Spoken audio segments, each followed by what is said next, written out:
Now, this may seem like an unimportant thing during an interview, but this is the sole reason why you may get that interview, so you should be prepared with a well-written resume. Now, you should tailor your resume to highlight the qualifications, work experience, and any education that you've had that best represents the type of work you are applying for. You should also include any other work experience that you've had, as well as any accomplishments that you have made in your field. But emphasize what you've done that qualifies you for this particular position. Now, you may also want to dress up your resume to let it stand out a bit. A nice border is an elegant way to make your resume stand out without being a distraction to the information within it. Don't be cute, just make it stand out. Now, of course, there are also quite a few things that recruiters hate to see on resumes as well. Many people do not think that recruiters really go all the way through a resume, but they really do.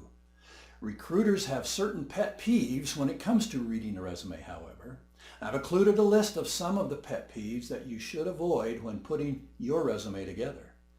These are the things that recruiters have told me that they just hate to see. First of all, hiding or not including vital information on a resume is like a death. A recruiter needs to see all of your important information without having to search for it. Now, avoid major gaps in your employment history. That makes the recruiter wondering what's going on with you. Be prepared to answer questions if you have such gaps in yours. Now, summaries that are hard to follow and understand are annoying to recruiters. Keep your summary easy and brief. Now, use easy and simple formats. Don't be cute again. Fancy formats and colors are not eye-catching in the manner that you likely want them to be. Yours will become a how-to on making resume errors. Avoid writing your resume as a narrative or in the first or third person. It is really irritating for a recruiter and comes off as arrogant and or egotistical. Now, pictures or graphics on a resume is distracting to a recruiter. Things like that will likely get your resume tossed out without a glance. Needlessly adding objectives and introductions on your resume bores a recruiter. They know what your objective is, and your resume is not meant to be a novel. And of course, I hope I don't have to say this, but lying or putting misleading information on your resume is an absolute no-no. There are always ways for a recruiter to check up on you, and many do, so don't lie.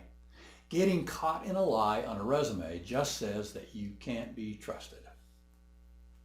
Now, be cautious about adding unnecessary information on a resume like your hobbies. It's oftentimes really useless, so you should save that section to describe any accomplishments that you've made in your field.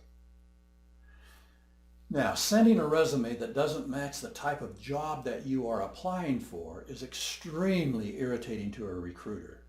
You're wasting their time. Using overly long paragraphs in a resume will get yours tossed aside.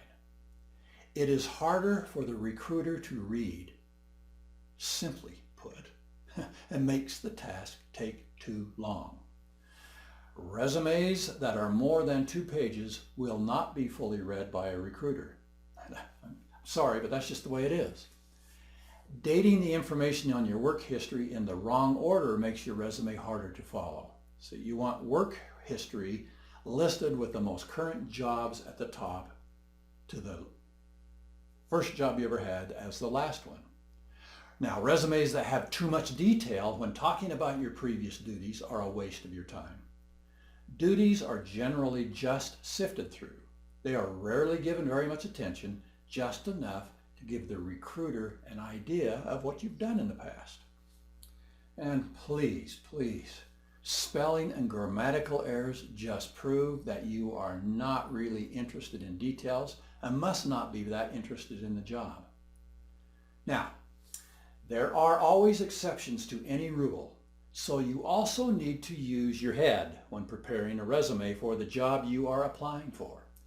If you are sending a resume or taking one with you to a small company, then including some information on personal interests are often important and may get you an interview just so the interviewer can talk to you about your interest. Now, let me give you two personal examples. And both of these happened within just the last few years. A good friend of mine sent a resume out to a small local company looking to fill a position they had advertised in the local paper. This was a real long shot for my friend because those kinds of jobs usually get filled before the resume ever hits their inbox. In fact, often they get filled before the newspaper is printed. But in this case, my friend listed as an interest that he had in dirt bike riding and motocross racing. The president of the company was interested in getting involved in motocross racing and had my friend come in mostly to talk about that. Now, I know that doesn't seem fair that he would waste my friend's time, but such is the game. Long story short, he not only got the job, but 5 years later replaced that president as the president and CEO of that company.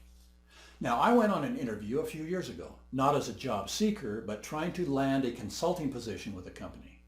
Now, it's pretty much the same routine. You try to get their attention with a resume of performance, hoping to land an interview where you can sell yourself and your company to them. Now, on my resume, I included the fact that I am an avid mountain biker.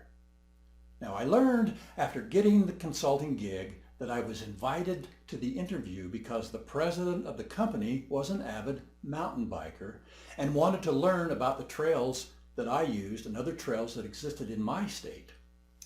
Now, if you are applying to a large multi-billion-dollar company where you will first have to go through a headhunter or at least the HR department, then this approach would be a waste of time. You see what I mean about using your head and making adjustments to fit the opportunity.